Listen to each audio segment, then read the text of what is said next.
decided to say something. Welcome. Thank you so much for joining us this wonderful day, happy day, beautiful day for our group.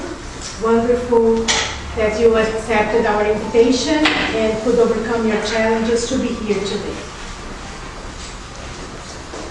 It's our biggest pleasure to host our friend Julio Carvalho, and those of you who know him know how wonderful a speaker he is. That's why I'm so happy that we could have you here today. He's a mental health counselor, and he works as a counselor in a country jail in New Jersey, where he lives with his wife, Ligia. He is a co-founder of the Divine Light Spiritist Center in New Jersey. He has been a very active speaker, bringing the Spiritist message all over the United States and other countries. He just told me about the trip that he will have to some countries, and he has been to Canada and other countries too, including Brazil. And today he's going to talk to us about the relationships in the life of Spiritism. So let's send him our best vibrations and give our warmest welcome to Julio Carvalho.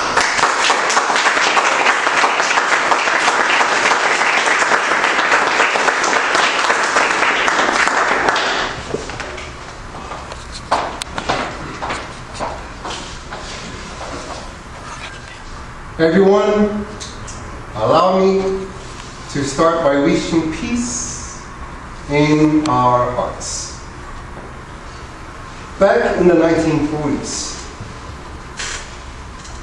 we didn't have emails, Facebooks, or text messages. So communication was through mails. And one day this young man was walking through a Florida library, and as he's sifting through one of the books, he noticed this beautiful handwriting on the margins of the book. And he rationalized, such beautiful handwriting can only come from a beautiful woman.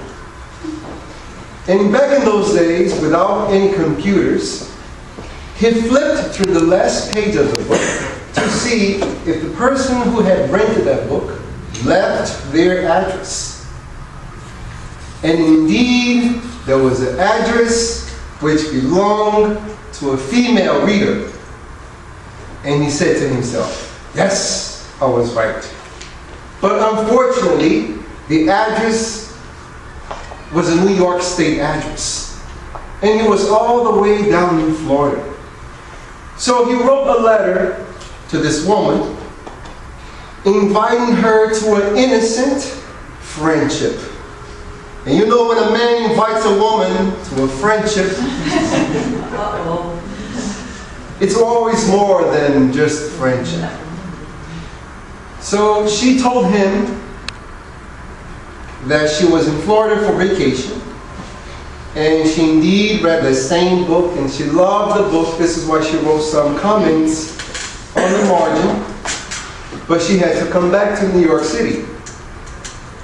And they continued this exchange of letters until he was invited for World War II. He was shipped overseas, and even in those extreme circumstances, they managed to keep the communication together. He wrote her, she wrote him, until one day he asked in the letter, is it possible you can send me a picture so I can see how you look like? I know you for all these months and I still don't know how to appear. Would you please send me a picture?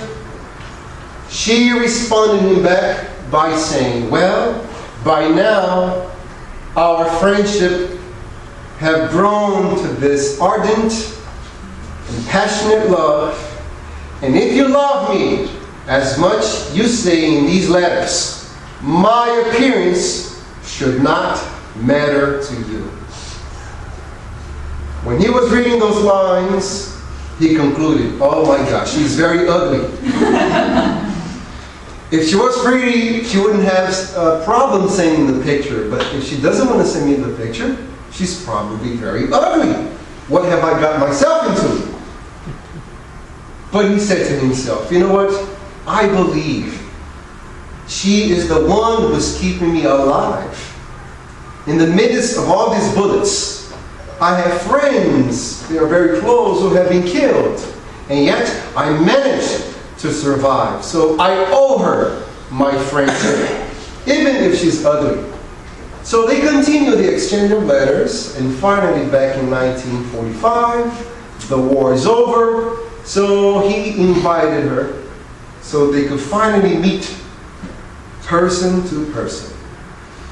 So he wrote her a letter and said, I want to see you at New York Penn Station, at the Grand Central Station, and I'll be wearing all the condecorations I have received in war. So she wrote him back and said, but how are you going to recognize me? How am I going to recognize you? He said, I will be taking the same book that both of us read. I'll have that book under my arm, my left armpit.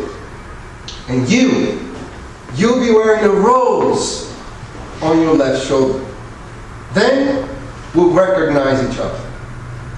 So they set up the meeting to be at 5 o'clock in the afternoon.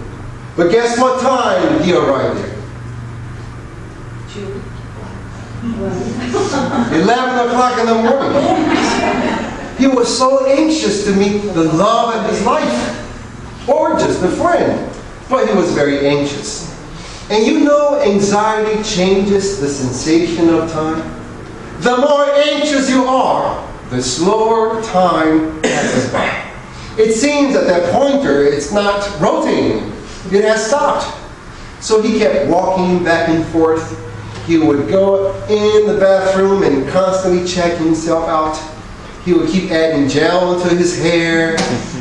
He was spotless, but he still kept looking for a flaw because he didn't know what to do with it this entire time. He was supposed to be there for 5 hours, but it seemed an entire week of waiting time. That's how anxious he was.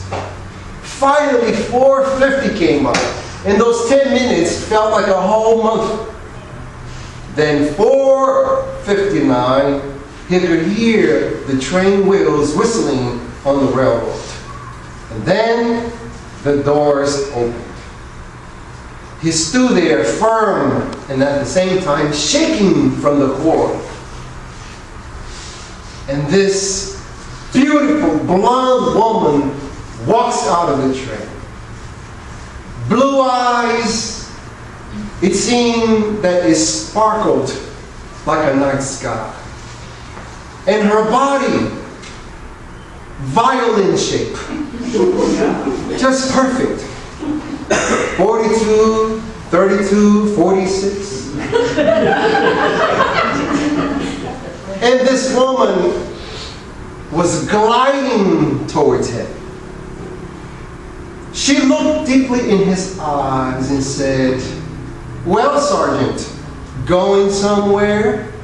And he felt compelled to follow this young, beautiful lady, but then he remembered she was not wearing the rose. He said, oh my God, I'm here for someone else. This is not the woman I was waiting for. He felt compelled to follow this young lady, but he didn't. And then he stood there waiting for his friend.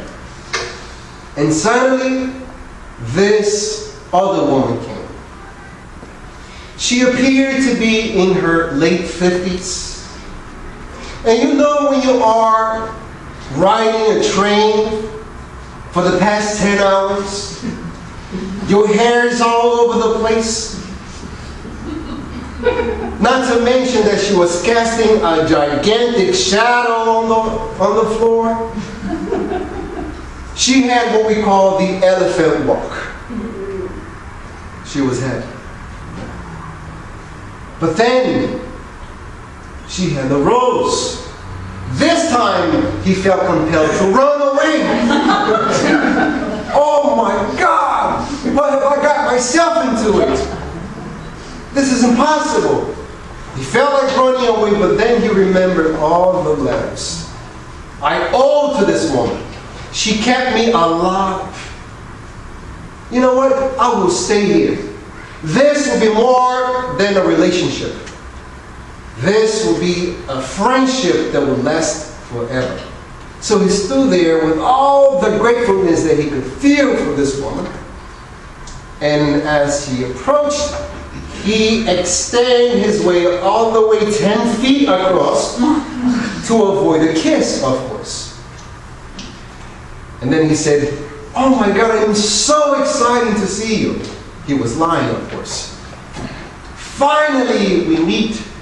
I can't believe for the first time I'm seeing you face to face. This is unbelievable." And the woman just kept staring at this young man with that awe look. And suddenly she says, "Young man, what in the world are you talking about? What letter? What do you mean what letter? We wrote each other for the past 4 years. You're the reason I'm alive." "Young man, have you been drinking? Are you crazy? Look, you have the rose. I told you to wear this rose. Here's the book, look. We are the friends for the past 4 years that I've been writing each other." "Young man, I don't know what you're talking about." "What do you mean you don't know what I'm talking about?" "Here, you have the rose." "Yes, I know I have a rose. But this rose, someone gave it to me." "Who? Did you see that blonde lady that passed by right now? She's the one who gave me this rose and told me to walk towards you." He finally understood. And of course, he ran towards the blonde lady, and they were happily married forever after. What is the moral lesson of this story? If he had gone first after the young lady, she would know that the only reason he went after her, it was because of her looks. The result, she would never trust him. If he had run away when he saw the older woman, he would lose this opportunity to be happy. And happiness, most of the time, takes that kind of shape. We must know how to discern right from wrong, to choose what is best. Confucius, the greatest Chinese philosopher, once said, "If you have righteousness in the heart, there will be harmony in the family. If there is harmony in the family, there will be order in the country. If there is order in the country, there will be peace in the world. Peace in the world comes from righteousness in each individual heart." And a family, in order to have harmony, must have individual hearts who are harmonized. It's also Confucius who said that the family is the most fundamental part of our society. Today's psychologists, they use a different term. They say family is the cell unit of society. Without family, there is no society. But what are the individual parts that makes up the family? Well, husband and wife, and kids, partners. These are the fundamental particles that makes up a family. But when we study statistics, it is alarming the rate of divorces. Out of 10 couples that get married, you know how many breaks up? Less than 2 years of marriage? 5 of them. Out of 10 couples, 5 breaks up before 2 years of marriage. And the result of that is children who are miserable, living either motherless or fatherless, lawsuits, and plenty of resentfulness that goes on to destroy each individual's lives. Husband and wives who go apart from each other, feeling very hateful for one another. Why divorce rates are so high? Well, the question is, why in the world did they get married to begin with? What was the objective of their union? If we know why someone finds the other person attractive and get married with them, we'll also find the reasons why the same couple will break apart.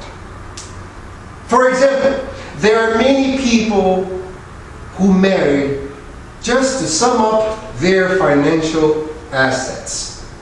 So the cause of their union is money. During my college years, I worked 5.5 years in a catering hall. So you could have an idea how much money went through that place. For a wedding of 6 hours, it costed $120,000. And that's renting the catering hall alone. You're not counting the band, flowers, photographers, videographers, hotel for the guests. And it was amazing that the only part of this marriage that I saw the couple together was during the first dance. That was it. After that, the wife would grab a bag and the husband would have another bag, and each of them will go onto the opposite side of the rooms and they will go around collecting envelopes. And when I first started working there, I thought to myself, $120,000 for 6 hours party? Are you crazy? Are you out of your mind? You know, if one has that kind of money, you buy a house, you pay your medical school, you do all sorts of things, not a party. You know, little did I know, this was poor mind thinking for rich people. You know? Being poor, you're thinking for rich people. Of course, you would think the wrong way. Because after a couple of months, I understood that their wedding was just a financial investment. At the end of the party, they got so much money that was enough for them to pay for the party, give a down payment, and even go on a vacation. That's how much money they had.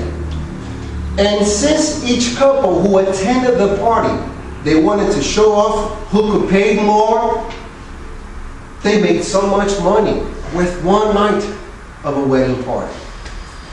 But I worked there long enough to see the same couple marry different people at different times.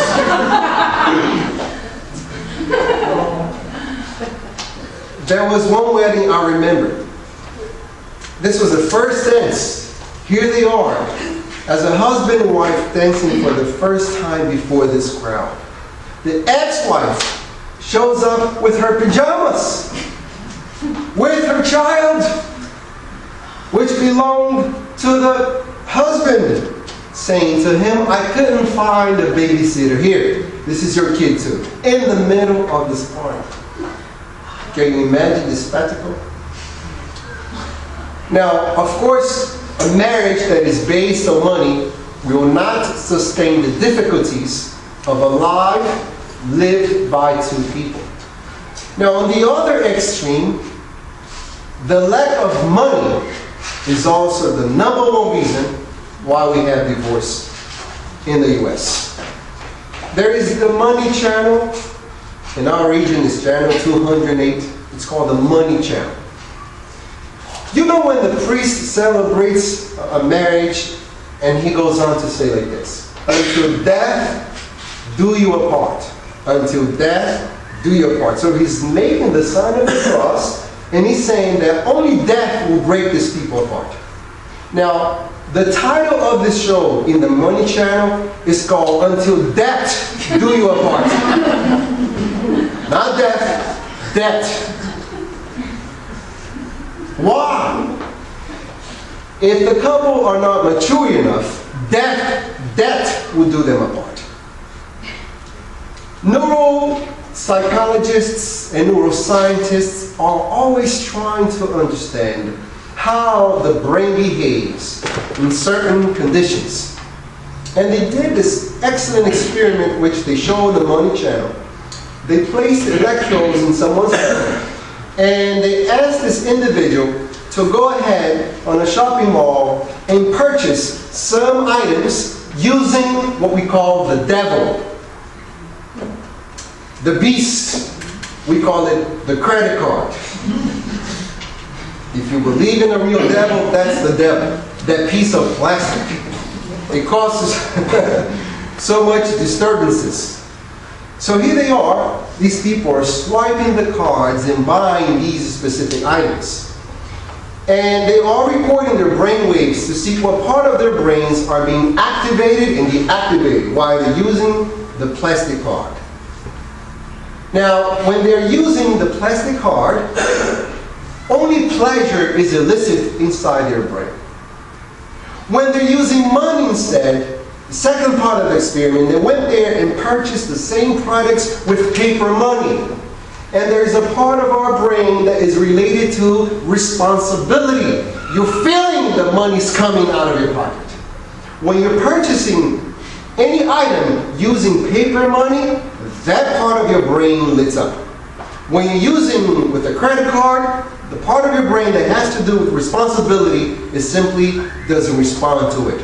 In other words, when you're using credit card, do you think you're wasting money? Yes or no? Yes or no? No. Who says yes? Raise your hand. Who says no? Raise your hand. Who is sleeping? Wake up, please. Yes or no? Yeah. Are you afraid of saying? No. The question is, when you're using credit card, do you feel that you're wasting money? Yes or no? No. Yes, but some are like the same thing. According to this study, you're not feeling that you're spending money. And that's the reason credit card companies are so rich. Now, if you call your credit card company and you let them know that now you want to pay the entire debt, they will probably scream at you. They don't want you to pay the debt. They want you to owe them eternally paying the minimum. So whatever product you purchased, you ended up paying 3 times more. So if the couple doesn't have maturity to sustain themselves, money will not hold that relationship together. Second reason why people get married. Sex. And if sex is the only reason why someone marries another individual, that relationship will have a very hard time sustaining itself. Because if sex is the only motive, by doing it every day, whatever is filet mignon today, it will become cheeseburger tomorrow. Whatever it is, lobster today, it will become French fries tomorrow. In other words, you lose the interest. And as you lose the interest, you want to create some variety. Hence, the betrayals. Sex will not hold a relationship together. There are so many expectations when two individuals come close together. There are some people who say, I am looking for my other half. That's one of the most stupid things to say. If you're looking for your other half, it means that you feel incomplete. In mathematical terms, if you feel incomplete, you express it as -1/2. You're unhappy and you're half. -1/2. Because of the law of affinity, you're going to attract to yourself someone who feels as empty as you, unhappy as you feel, someone who's looking for his other half. And this person we can represent in mathematical terms as being -1/2. And for those of you who knows math, when you add two negatives together, what do you get? Another negative. -1/2 plus -1/2 equals -1. So the both of you will make yourself very miserable. Because you are expecting the other person to complete you. And if you feel incomplete, no one will make you feel complete. Because you're already empty as it is. And you'll find someone who you put the pressure and have the expectation that they will make you happy. If there's one thing that we need to understand, it's our responsibility to make ourselves happy, no one else's. If I add someone pressure to make me happy, both of us will be very miserable. When you are happy as it is, when you feel complete, when you are happy with who you are, it means you are +1. Because of the law of affinity, you will find someone who also feels complete. That will be another +1. And the both of us together will equal 2. 2 individuals, not 1, 2. Usually, this other person that we're looking for, it's someone that is a self-reflection of ourselves. Someone who's a mirror of who we are.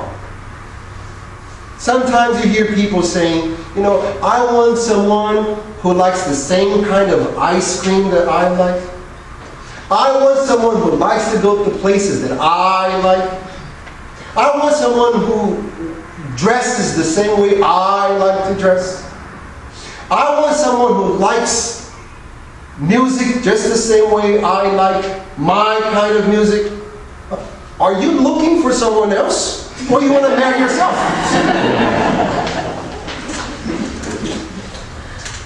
Where are you going to find this individual?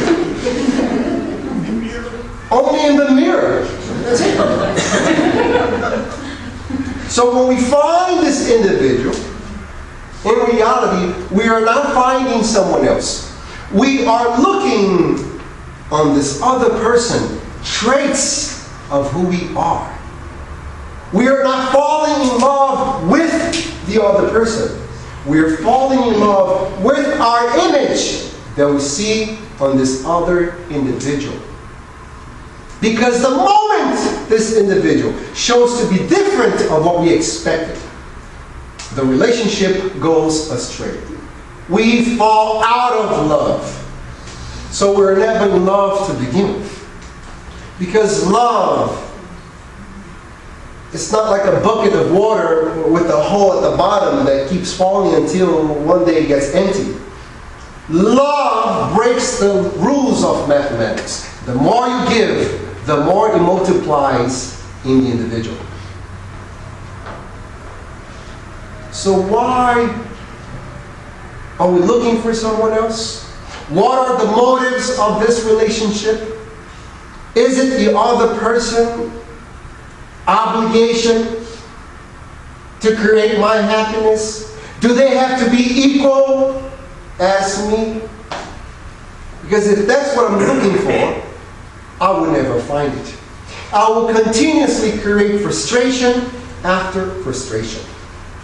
Immature individuals repel people who are different. When you are mature, when you are psychologically developed, you welcome the difference.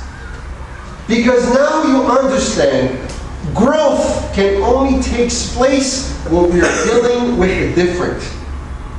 Someone that doesn't present any challenge to you, someone who's exactly as you are, that person does not offer you any stimulus for growth. And growth is the law of nature. It's the law of progress. Therefore, this other individual will present its differences. And when we understand that we can only grow with our differences, we will welcome differences instead of running away from them. So what are the motives of our relationships? The verb that describes this first meeting, when a couple is starting their relationship, it's a perfect verb. The verb that we use is fall. I am falling in love. I mean, you are really, literally falling out of yourself. You know when you trip and you fall? You are falling out of who you are. Because suddenly you become blind to reality. And one day you bring this guy home. Your mother tells you, just by the way he walks, I know he would not be a good husband. And you say to your mother, but I know he loves me. The mother sees the girl. My son, I know she will make you very unhappy. Oh, but she loves me. We are falling out of ourselves because we can't see reality. Why? When we start a relationship, it could be a friendship, it could be a husband and wife, co-worker and boss. We usually put a mask on. You're not in society who truly the way you are, who truly you are. In society, we are projecting an image of how we want to be seen by other people. So we have our mask on. It's what we call our persona. Personality comes from the Greek word persona. Back in those days, without too much makeup, artists used to portray themselves with masks. We call that mask the persona. And they put the mask on and they will do theaters with it. So personality comes from the word persona, which means a mask. So we have a mask on. The man shows to the girl being a perfect guy. They go out for the first time, here he is, opening the door, taking flowers. In the restaurant, he opens the door for her, pulls a chair, so romantic. When you go into a restaurant and you want to distinguish people who are there as a first date and people who are there married for the past 20 years, just look how much conversation there is going on. The married couple are usually silent. There's nothing else to say.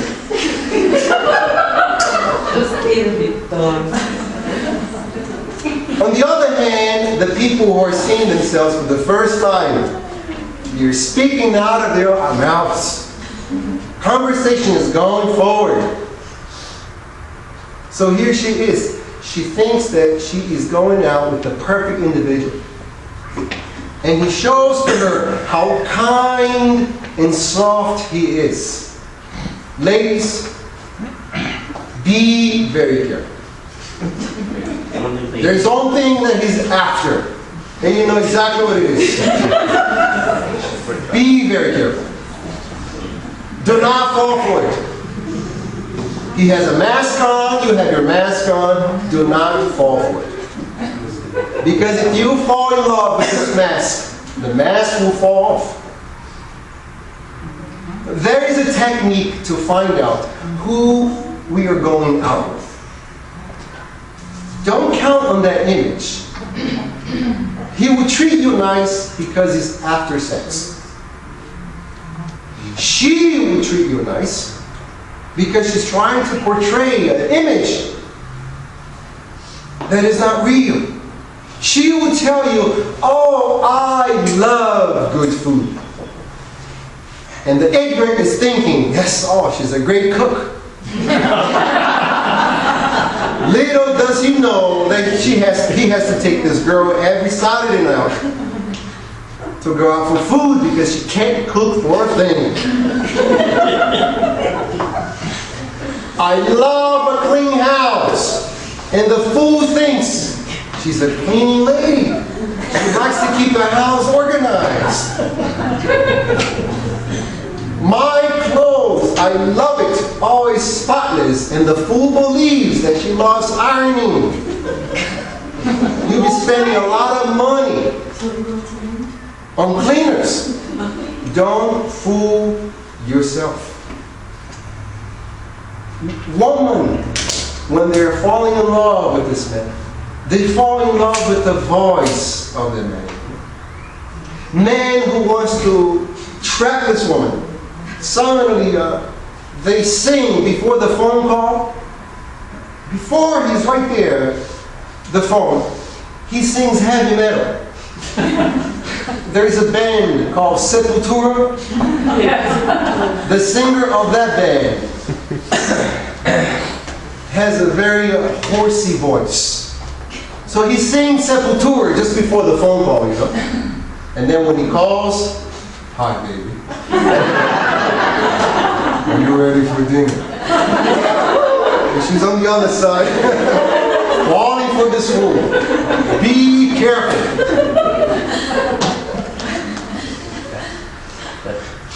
There is a technique to know who you're going out with. Do not fall for the mask. Because if you get married to a mask, that mask will fall. There is a story about this couple who were about to get married. They were 6 months into the relationship. They were sure they were made for each other. And here they are, sitting at a park, watching the sunset. And they're so tightly hugging each other that from just 100 feet, you thought there was just one person sitting there, you know? That's how tightly close they were with one another. And suddenly, the cloud covered the moon. She looked at him and said, honey, why has the moon disappeared? And he said, oh my God. The moon is so jealous of you. You are much prettier than her. This is why she ran away from your beauty. And she says, oh, that's so wonderful.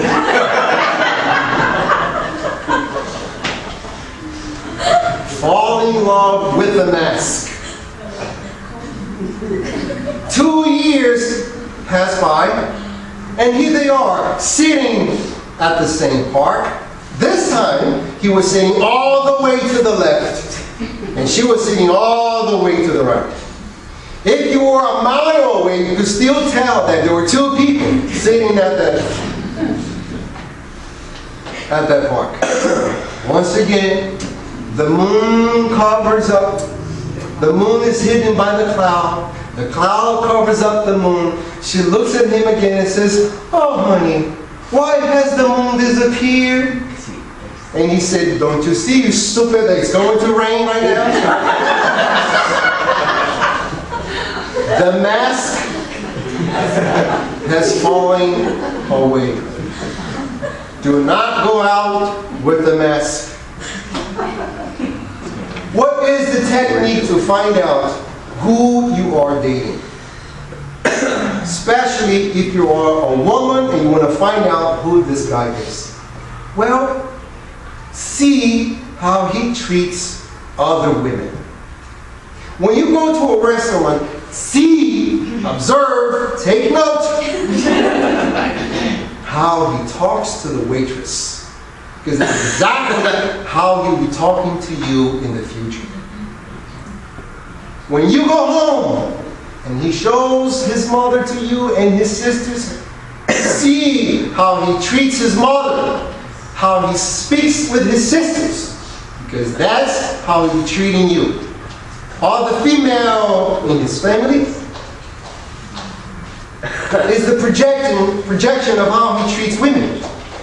That's exactly how he will treat you. Don't fall in love with the mask. You have a projection on, he has a projection on, and then you have no idea who you're getting married with. And of course, divorce will happen. Why is it that divorce will happen? Well, everyday living causes friction in the relationship. What is friction? Objects rubbing against each other. It produces heat. So that friction of everyday living melts the mask away. And now, for the first time, you see truly who you are with. And then you look at this guy and says, who is this individual? Whenever people come to complain to us about their relationships, she asks, I don't know why he changed so much. Now, in reality, the way you see him now, this is the way he always have been.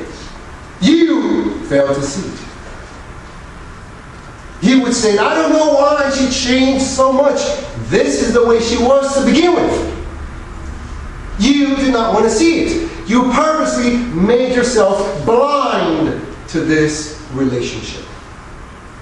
Someone told you, maybe your mother, maybe your father, we didn't listen because we are falling in love for this individual. We're falling out of ourselves.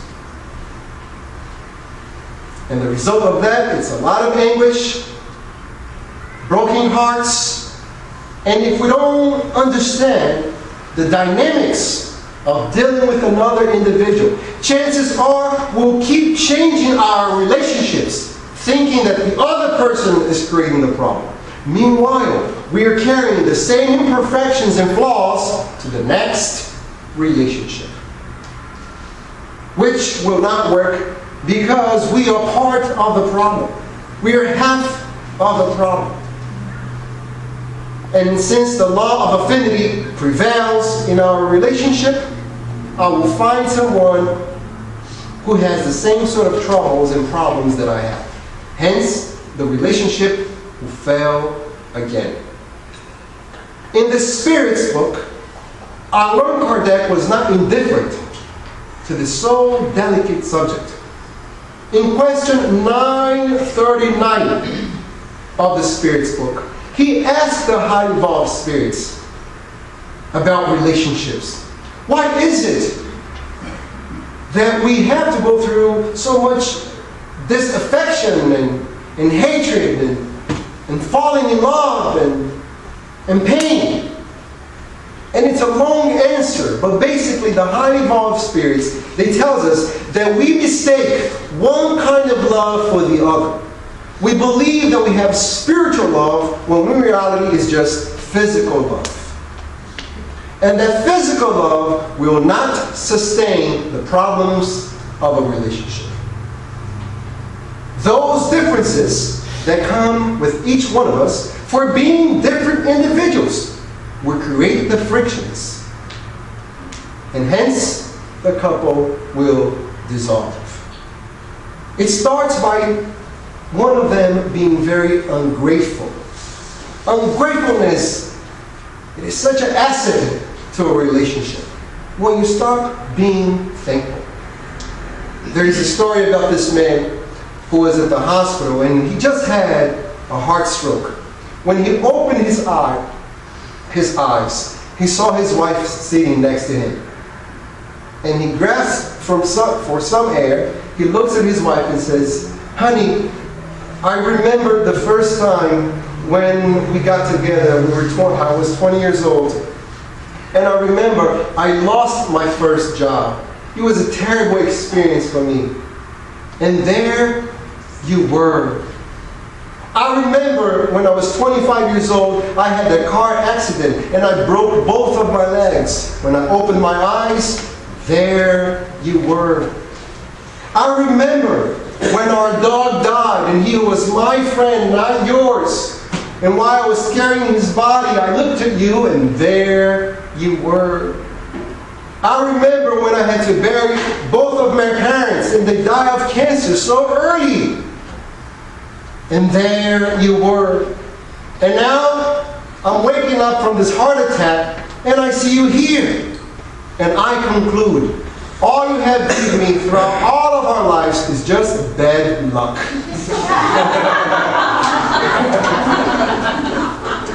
What an ungrateful individual. There she was to support him throughout all his difficult times. And the lady just brought him bad luck. You know? Being ungrateful in a relationship.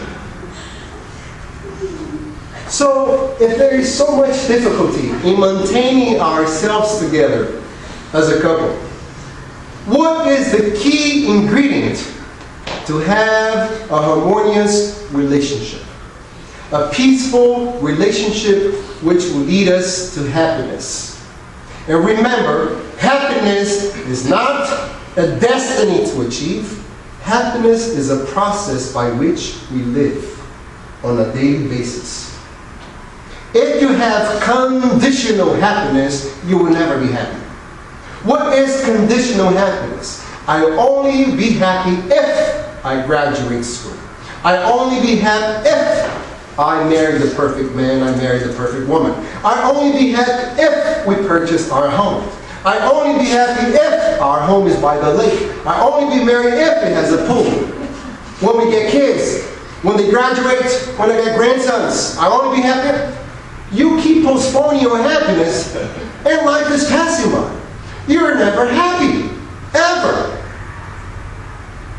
So, what is the key ingredient? To understand that happiness is not an objective to achieve, but a process by which we live daily. In this context of relationship, what is the key ingredient, my friends, to a harmonious relationship?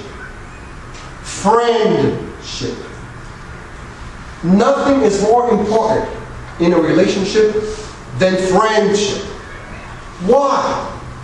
Well, that's because friends communicate with one another. There is plenty of conversation between friends. You know, friends has the poetic ability of saying all things always with new clothing. The subjects never get old because they have the ability to communicate. Now, why is it so important for a couple to establish a relationship of friendship in the beginning? Well, that's because when the differences arise, and they will, it's guaranteed, you will fight. You will have differences. We're built differently. God did not build us in series, like in an assembly line, putting everyone's heads and hearts together in the same way. We have a very unique psychological development throughout all of our reincarnations. Therefore, we are very different from one another. We have to deal with those differences. So that's guaranteed. And what is the best way to communicate our differences? Well, by talking, conversing. If you cannot speak your mind, how can you solve the problem? If we cannot detect the cause of the problem, how can we present a solution? Now, for women, this comes very naturally. Because women can talk through their ears. Why is it? Because women need to express their emotions.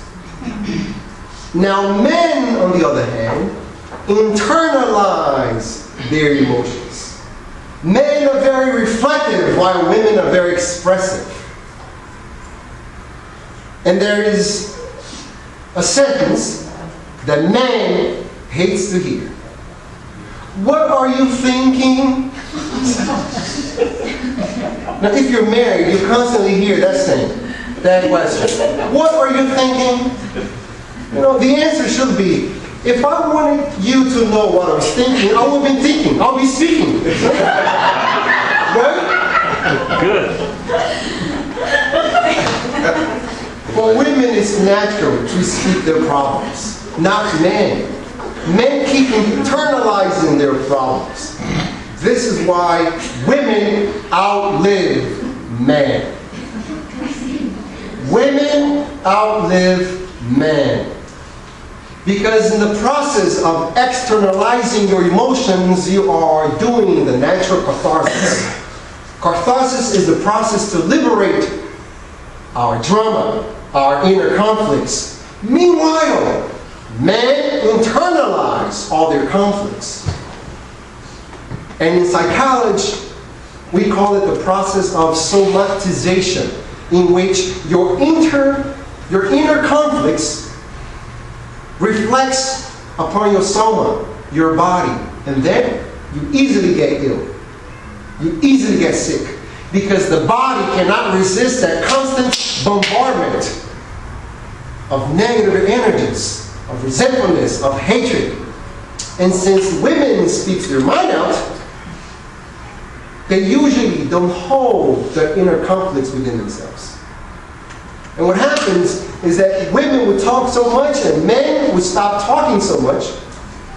But we need to find balance, because if men would talk as much as women would, just imagine the conflict. She would speak, and then he would say it louder. She would scream, and he would scream even louder. You know, and when they are fighting, that's the worst part of all, because then you start saying things way from your past. You know, when you're fighting, you're not thinking anymore. You're just reacting to the situation. And then after we are done offending each other, then we start adding the family right there to the fight. You know. What about your mother? And what about your mother? And your brother, he's so lazy. What about your sister? She's still single. Do you know why? That's what we do. Remember 10 years ago, that day? There is no ending to this fight. And then after a point that they started offending each other, they get into the silent mode. There was this couple who were fighting the entire day. And all she wanted was to get a reaction from him. And he wanted to get a reaction from her. So they were passing by a field, and he saw a cow. He looked at her and said, "Look, aren't those your relatives?" She said, "Yes, my mother-in-law, my father-in-law, my sister-in-law."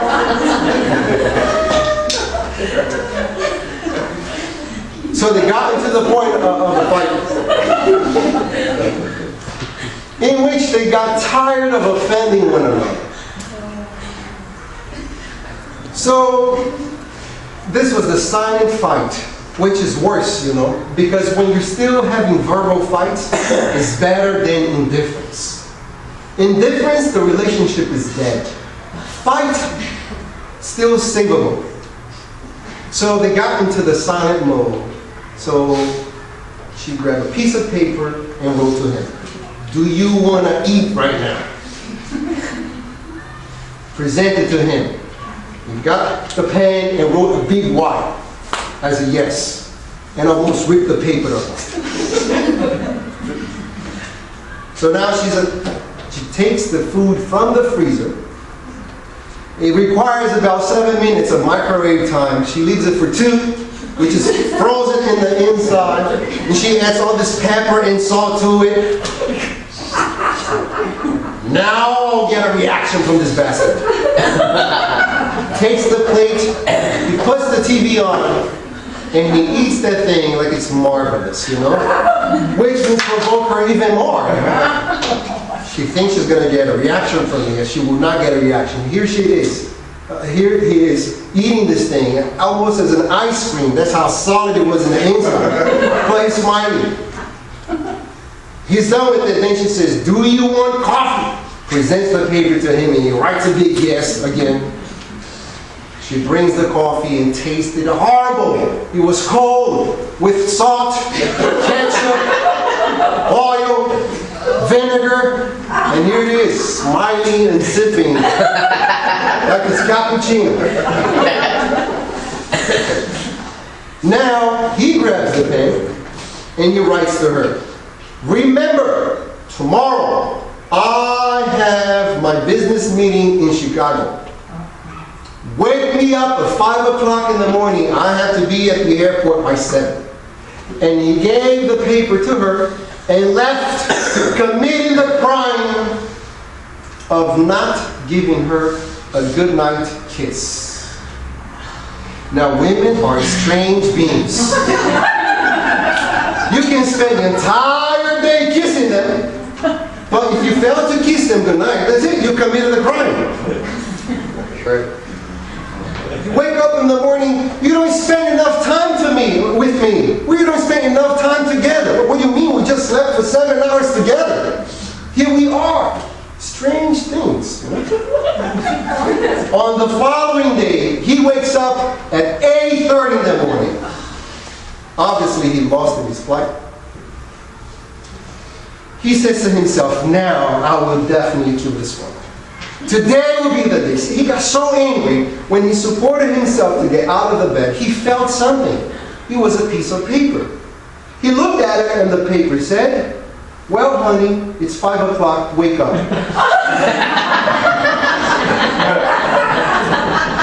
I will kill her this time. He rushes to the kitchen.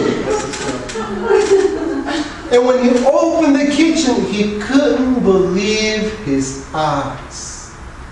She woke up very early and she did her nails. She put one of those belts that shapes any woman up. You know those magic belts?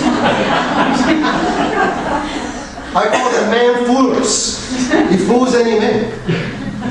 Put the magic belt on, so she had this perfect body on. She made her hair. She looked stunning, beautiful.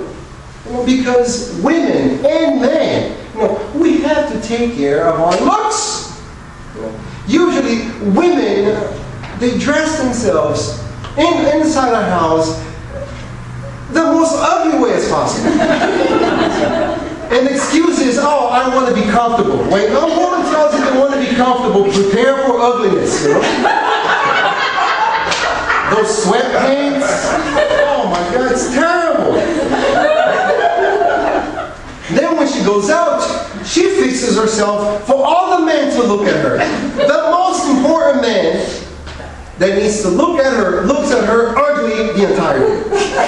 And the other man that has nothing to do with this relationship, sees her beautiful. Does that make any sense? No. Other men outside must see her ugly, not the husband. And same goes for men. Men, once they get married, they allow that thing to start protruding. They don't open doors anymore. They don't say thank you anymore. What happened? Gentleness, thankfulness, it adds to the chemistry. So when he opened the door and she looks stunning, he held himself, looked at her, and said, "I don't know why God made you so beautiful, yet so stupid." And she says, "Well, sweetheart, that's very easy to answer. God made me beautiful so you could fall in love with me. God made me stupid so I could fall in love with you." The ability to communicate. conversation. If you wait for your problems to be discussed next year, they will be repressed inside you. And repressed problems are just like a spring. The more you try to squeeze that spring down, the more upward force it exerts on your head. That's how problems are. Problems are just like this repressed springs. The more you try to push it down inside you, the more it will disturb you. We need to communicate, to speak about our problems. Not wait until we are so mad, and then we will speak our mind out. Because when we do that, when we wait for a fight to let the other person know what the problem is, now we're not communicating. We are offending. And we don't listen to words. We feel energies. We feel vibration. And of course, the relationship will not work. Spiritism does not advocate the person to stay with someone else indefinitely. It also does not advocate for divorce for any simple reason. If someone is about to kill each other in a relationship, if you got into the point of violence, and now you're already pulling knives and guns towards each other, it's better off that you will definitely go apart. Now, if you haven't gotten to that point yet, you can work to make this relationship stable at least. Because according to the question 386 of the Spirit's book, married couples are usually people who are continuing their relationship from previous lives. There are many kinds of relationships. There are accident relationships that is a re-encountering of someone else. Someone they have met before in a previous lifetime, and now you're meeting them again. Or is an accidental relationship in which you're not supposed to be with this person, but it was a night thing, sex. Now you got together, and therefore you're very unhappy. So the question is, should I divorce this individual or not? First, ask yourself the question, aren't you in this relationship because we have failed in previous relationships? Are we in this broken relationship because of our lack of commitment to other relationships? If you are expecting the perfect person, are you the perfect individual for this other person? We have to ask ourselves this question so we would not run away from this relationship expecting to find happiness when in reality all we're doing is just prolonging our misery. We're abandoning this person today. The next new person could be as awful as this person was, as the ex-husband or the ex-wife was. Especially in the beginning when everything is great. And like we say in the beginning, filet mignon will be French fries again. And hence we are changing person to person, couple to couple, looking for this so-called happiness when in reality we're failing to understand it's not a destiny, it's how we are as of now with the person that we are with. Otherwise, the pain that we cause onto this other person will be the pain that we'll be reaping in the future.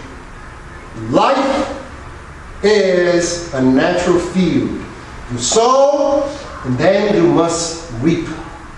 If you're sowing seeds of orange, the law says all you can reap are oranges.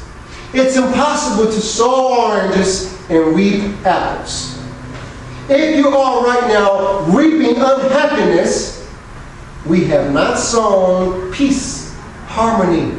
We have sown unhappiness, misery. And if we are looking for happiness, we must start sowing the seeds of happiness so we can reap peace. It's not up to the other person to make you happy. It's up to you. It's your responsibility. And unfortunately, we fail to see the opportunities of being happy. We are constantly postponing this happiness. This woman wrote a poem entitled, "You Didn't." And she said, "I remember one day when I wanted to go to the beach, and you told me there was going to rain, and I didn't listen to you. Stubbornly, I told you, let's go, and once we got there, it rained. I thought you would tell me, I told you so, but then you didn't. I remember you told me not to have coffee inside your brand new car. And then I spilled coffee on the new rug. That day, I was for sure you abandoned me, but you didn't. I remember one day we went to your Christmas party from your company, and I flirted with all the guys just to make you mad. That night, I was sure you would give up on me, but then you didn't. I remember I invited you to a wedding, and I told you the wedding was informal, and it was formal, so you got dressed in jeans while everyone had ties. That day I thought you would leave me, but then you didn't. You put up with me, you loved me so much, and then you went to Vietnam, and I waited for you so we could get married together, and I waited for you to come back, but then you didn't. Don't wait to create your happiness tomorrow. It may never come.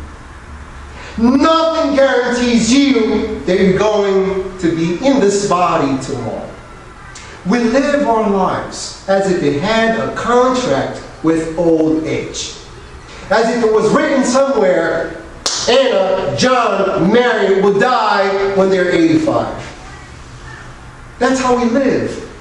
As if we're going to exist forever in this physical body. There is one condition, and one condition only, for us to die. And that is to be in the body. By being in the body, we can die at any moment. So let's try to make our relationships work. And even if it doesn't, and we put the best out of ourselves, we have sown seeds of happiness, which will eventually grow into trees and fruits of peace, of harmony. There is so much that we can do in order to better our relationships. Man, start being grateful again. She cooks breakfast for you. She fixes lunch and dinner. Why not say thank you? It doesn't hurt, does it? Thank you. She prepares your clothes before you go to work. Thank you. She goes out. She fixes herself. Thank you. Thank you for keeping the home clean. Thank you for watching the kids. Thank you for watching the dog. Thank you, thank you, thank you. It doesn't hurt. It doesn't cost much. But some people might say, you know, she knows I'm thankful, but it's so good to hear it. It stimulates us to do the same thing. Be kind. Continue opening the doors. Exercise. Take good care of your looks. It's not vanity. It's our obligation to take care of our looks. Society doesn't have nothing to do with our ugliness. We must fix ourselves. It's not vanity. Vanity is to believe that we're smarter, that we're best than anyone else. That would be vanity. But taking care of our looks, it's our obligation. We must do it. And when a woman is growing up, The first person in her life, the most male figure in her life, is her father. So, the male image that is created inside a little girl is her father. Carl Jung, the psychiatrist, used to say that all of us have our anima and our animus. The male is the animus, the anima is the female. So a man has anima inside him, meaning he has a female part of him. The woman has animus, a male part inside him. So when a woman is growing up, the first male figure in her life is her father. And her father gives to her security. He keeps her safe. When she grows up, that's exactly what she's looking for in a man. To feel safe. To feel secure. So now you know when a man is out of job and the woman is taking care of all responsibilities, you already can see how much problem it will derive from that scenario. But when a male is growing up, the first image of a female in his life is the mother. And what is the mother providing to this boy? Love, tenderness, care. So when a man grows up, he's looking for his mommy on his wife. If you're married and you're a woman, you can attest this when your man gets sick. Married men, when they get sick, they're worse than little boys. They're whining, little babies, give me this, give me that. Here's the chicken soup. And he's also looking for that perfect woman that his mother portrayed. So this is why even in the animal kingdom, looks is so important. You will see the birds, the way they dress themselves, with colorful feathers. The female bird will make a spectacle just to attract the male. So looks are very important. Now, there is a story about this woman who wanted to take care of her looks. But she wasn't at the hospital because of her looks. She was at the hospital because she had a heart attack. So she found herself having an out-of-body experience. She met her guardian angel, and the guardian angel told her, rush back to your body, vibrate love to your physician, and your operation will be successful. You're going to live for many years. So she dives into the body. Here she is. I will live, I will live, I will leave. I love you, physician. Operate on me. And the operation is a success. She's free from her heart problem. And then she says to herself, you know what? I'm here, already at the hospital. Why not fix everything else? Gravity has pulled so many things down. Maybe I should lift them up. Cut some pieces here, other pieces there. Let me do a complete body renewal. And she added more, and she took so much. And after 6 months, she looked wonderful. She was so happy. And while going home, this truck came and struck her down and killed her right away. She couldn't believe this. She remembered her guardian angel saying, you're going to live for many years. So she's in the spiritual world looking distraught. Where is my guardian angel? Where is my guardian angel? He told her to live for many years. And then she saw her, ran to him, grabbed him by the nose and said, didn't you tell me I'm going to live for many years? Why am I dead? And he looked at her and says, gosh, you made so many plastic surgeries I couldn't recognize you to protect you.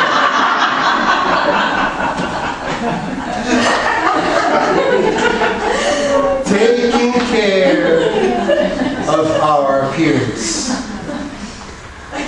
It doesn't cost much. Once I heard a stylist say, there are no ugly people. there are people who are poorly dressed. This is what he said. Little sacrifices contributes so much for the harmony of the relationship.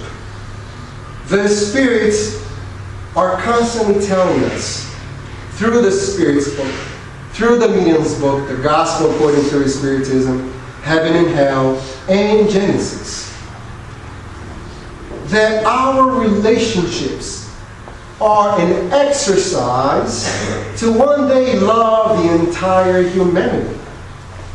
Our family, our sons and daughters, are a small example of the entire society. If we cannot love 4 or 5 people, it is impossible for us to love 10 people. If we can't love 10 people, it is impossible for us to love 100 people. To serve the people who we never saw and ignore the people we see every day, it's hypocrisy. By learning to serve those few people inside our homes, by sacrificing ourselves, we are training to love humanity. And in the process, we are experiencing happiness. We are not waiting for happiness. Because happiness, the more you give, the more you feel. So as misery, the more miserable you make others feel, the unhappier you get. So peace, happiness, is waiting for our decision to practice good. First, starting with our family. And naturally, as we learn how to love someone who is different than us, with their flaws and virtues, we will project this love into our kids. Kids who are growing up being loved in a stable relationship will look for a stable relationship because that's what they have seen. And hence, that will spread to humanity as a whole.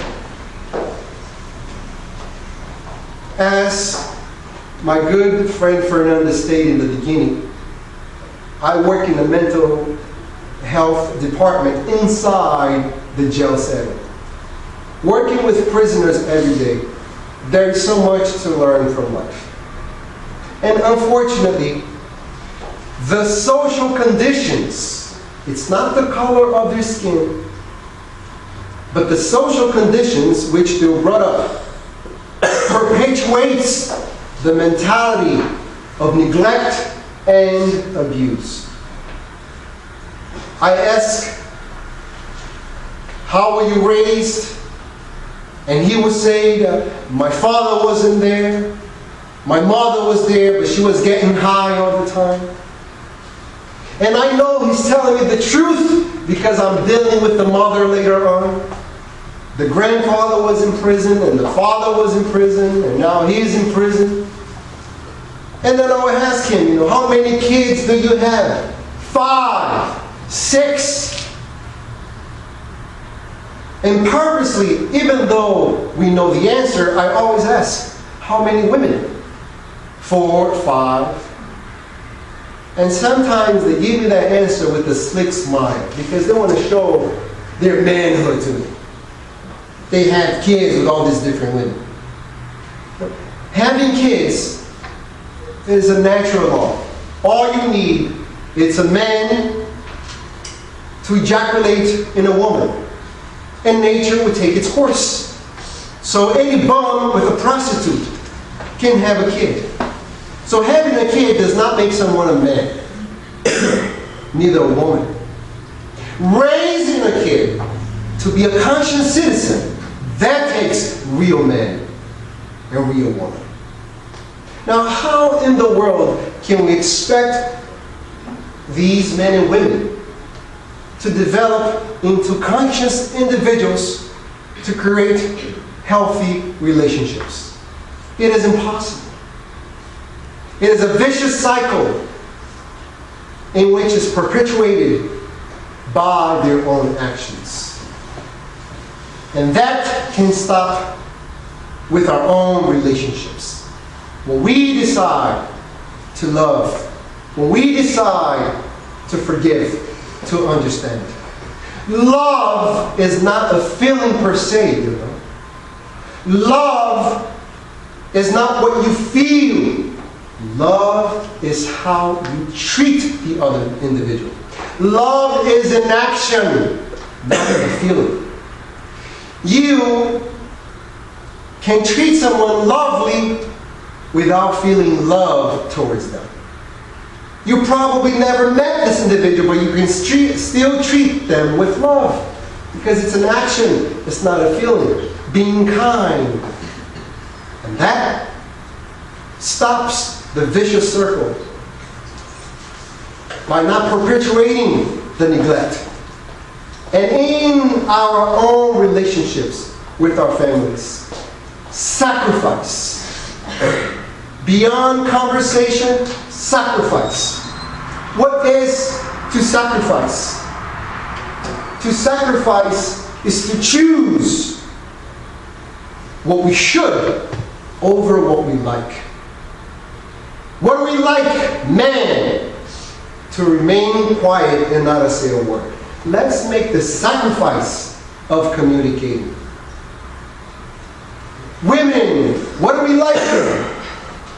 Gentleness, security. Let's have the sacrifice to understand and communicate the differences so we can work hard on our differences. And by doing so, even if the current relationship doesn't work, we have not failed because we have done our best. When you are doing what you're supposed to do, you can't fail. You will achieve success. The negative experience will be transformed into a positive experience. And by doing so, we change our own lives.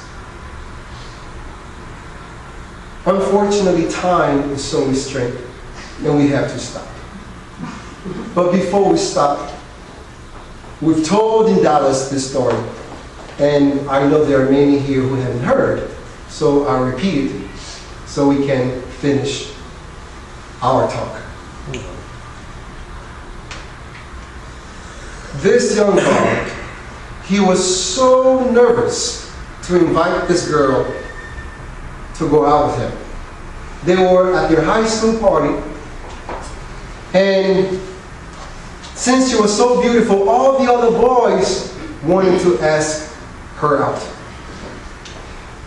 And he built up the courage and took him 3 hours. The party was over. He came up to her and said, "Would you like to go out with me?"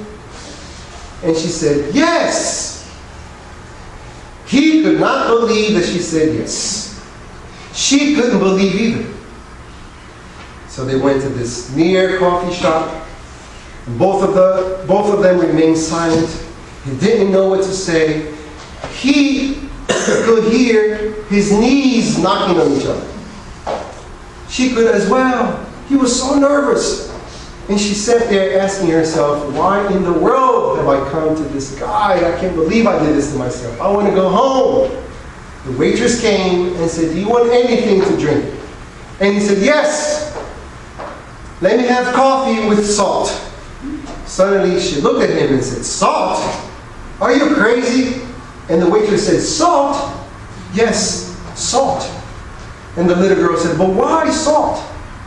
And he said, "Well, I was raised near the shore. My mother and father cooked breakfast with the window open, and the sea breeze came every morning to the room, so it reminds me when I drink coffee with salt of my childhood with my parents. These are fond memories that I always like to remember." And she thought to herself, "Oh my God, what a sensitive man. I could tell him anything." Because women likes men who cry, who are sensitive, that can feel them, you know. It's a myth that they just want strong men. Yes, they want strong but sensitive as well. So she said to herself, if he's this sensitive, I could always tell him my problems. He will always understand me. And she said, well, when I was growing up, I also grew up near this lake. It was so beautiful. Me and my parents, we had breakfast together. And before they knew it, they were 3 hours into this conversation. They started with coffee with salt. So much so that they got married and they lived happily ever after. Until, of course, death took them apart. Not death. So while putting his stuff away, she finds a letter from him. And this letter said, "Sweetheart, now that I'm so close to death, I must confess to you, I lied to you. It was my only lie, but I did lie. Please forgive me, but I'm not afraid of telling you the truth, because when someone is facing death, we're not afraid of anything. Remember that day back in the high school days when we sat down to have coffee and I asked for salt? I was lying. I wanted sugar. But I was so scared of your rejection that I lost track of what I was asking for, and I asked for salt. So please forgive me." And that's not all. Since we were married for 45 years, I drank coffee with salt for 45 years. But in this letter, I want to tell you that I could never have otherwise. It was the best coffee ever. Sacrifice. To choose what we should over what we like. This is the message from the immortal spirits who are constantly reverberating the same information through mediums, through different books. This is what Castro Alves said through the hands of Chico Xavier in his poem entitled "March On," when he says, "Life is full of mysteries, encompassed of laws of beauty, which compels us to evolve. From God we emanate, multiple forms we reincarnate, longing for perfection and love. In humanity we seek the truth from the myths, yearning for peace and evolution. We cause in our path multiple lives and deaths, victims of our own disillusion. From the eternal struggle, building ourselves from the rubble, we learn ways to overcome. Despite the pain and misery, nevertheless, we grow ceaselessly from darkness to dawn. From the raindrop, a plant reaches the top, triumphant at last. The root appears to be gloom, but manure converts to perfume, transmutation at its best. The plant will be crowned with flowers all around, birds up on their arrival, but flowers too shall pass. Their martyrdom is a bless for the ground's revival. From nature we are taught, work hard, that's the law. All life is a movement, sculpting through sacrifices. We'll carve blocks of vices, inside a stone lies a monument.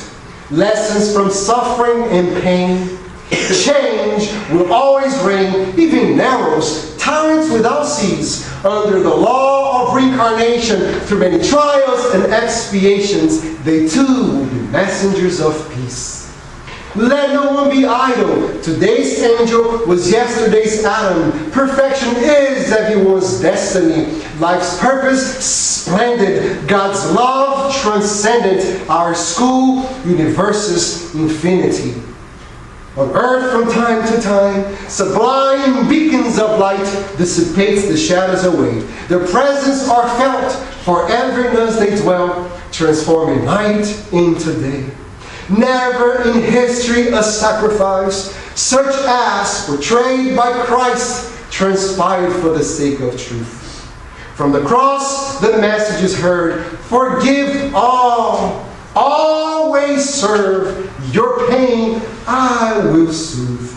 It's Socrates and the hemlock. It's Caesar's war being fought, inflaming oppression and tyranny. It's Celine and his art, the imperialism of Bonaparte, spreading domination and cruelty. It's Dr. King's I Have a Dream. Lincoln's speech, never seen, the incarnation of renovators. It's the embodiment of humility. From the charitable Francis of Assisi, the gospel resuscitator. Blessed be the speakers, the teachers, who seekers, inspiring virtues and light. Bliss is yours to conquer. Although perfection is yonder, your progress is bright. In the entire universe, divine celestial verses decree, march on. A heavenly voice awaits. Have hope, have faith towards the infinite to come. Thank you, God, for the blessing of speaking, and to you all, thank you for listening.